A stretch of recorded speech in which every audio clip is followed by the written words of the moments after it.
ลินครับหืมรถไฟขึ้นแล้วลูกรถไฟไปแล้วครับลินอย่ายื่นมือออกไปเวลารถไฟรถวิ่งนะครับลินครับไม่มีอะไรกันเลย มีตัวการ์ตูนเหรอชอบไหม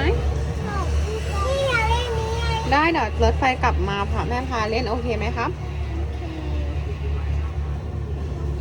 บ๊ายบายก่อนบาย